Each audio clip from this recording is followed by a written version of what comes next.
And next, I will discuss the care of diabetes in pregnancy.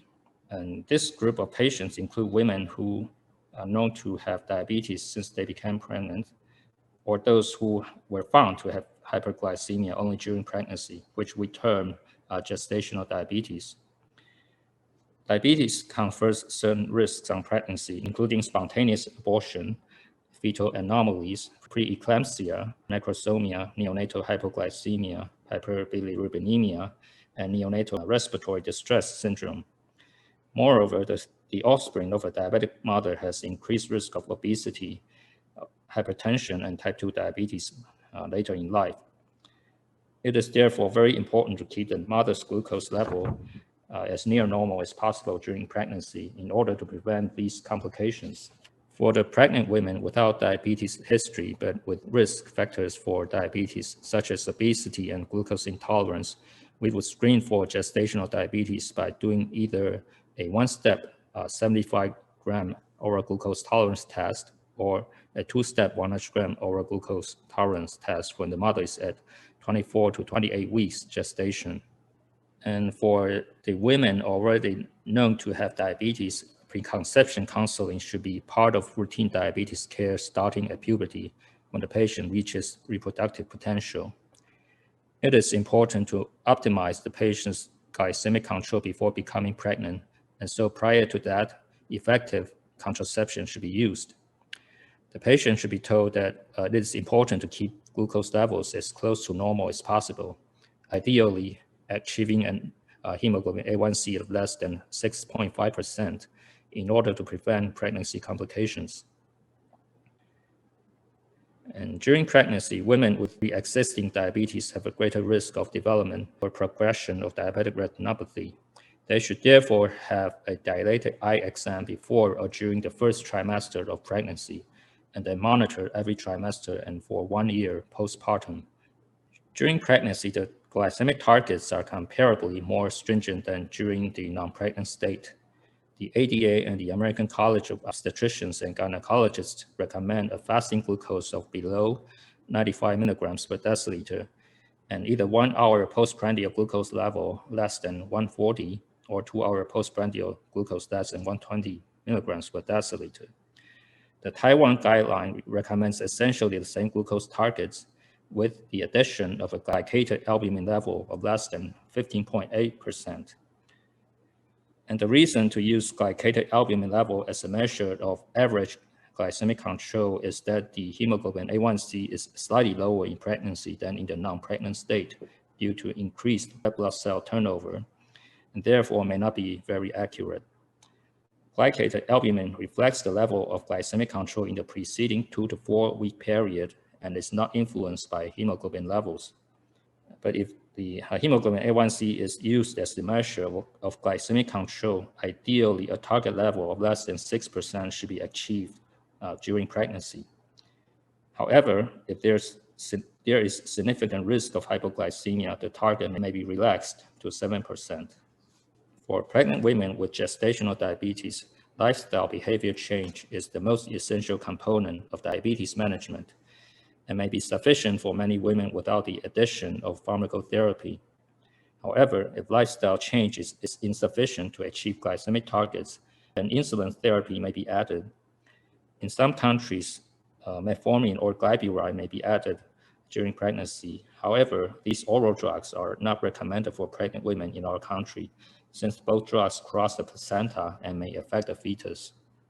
Likewise, other oral anti-diabetic agents and non-insulin injectable drugs, such as the GLP-1 agonists, are not recommended, as the long-term safety data for pregnant women are lacking. For pregnant women with existing diabetes, insulin is also the preferred agent for achieving glycemic control. And for patients with type 1 diabetes, either multiple daily insulin injections or continuous insulin infusion pump can be used during pregnancy. Besides glycemic control, hypertension and proteinuria in pregnant patients should also be treated if blood pressure is consistently above 135/85 millimeters mercury. However, blood pressure below 120/80 should be avoided, as it may impair fetal growth. Some commonly used medications for diabetic patients, such as ACE inhibitors, angiotensin receptor blockers, and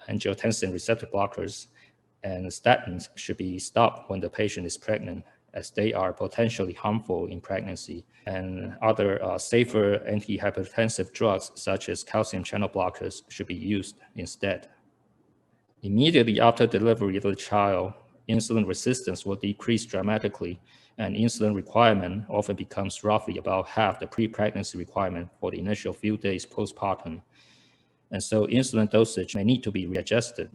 After delivery, women with gestational diabetes should be screened again for diabetes at 4 to 12 weeks postpartum using the 75-gram oral glucose tolerance test, as many will have confirmed diabetes at this time. And this is a case example that was seen in my clinic. The patient was a 27-year-old woman with type 1 diabetes since 12 years of age.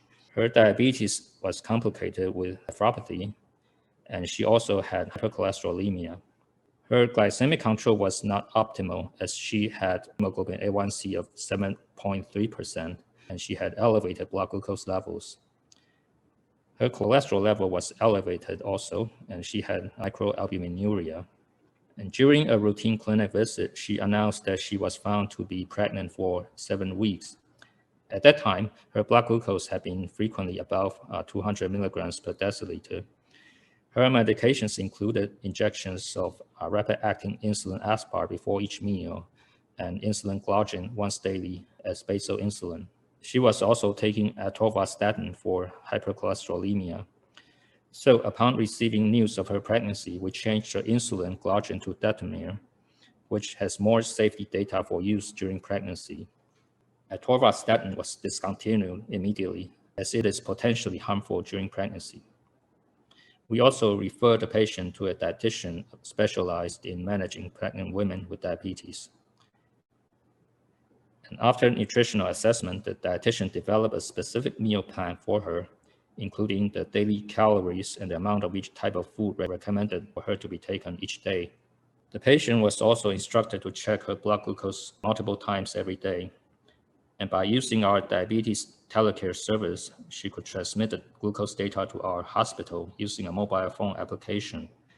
And upon receiving the glucose data, our diabetes educator and dietitian would give her instantaneous advice on how she could adjust her diet and insulin dosage in order to bring down her blood glucose levels. And although more stringent glycemic goals are generally recommended for pregnant women, hypoglycemia should be avoided as well. Since this patient was found to have frequent hypoglycemia on her glucose measurements, we had set less stringent goals for her and allow her hemoglobin A1C to be up to 7%, fasting glucose up to 130, and post-meal glucose up to 150 milligrams per deciliter. And after such intervention, the patient was able to keep her blood glucose mostly within limits, with a follow-up A1C of 6.8%. She was able to complete her pregnancy uneventfully and deliver a healthy infant at 37 weeks.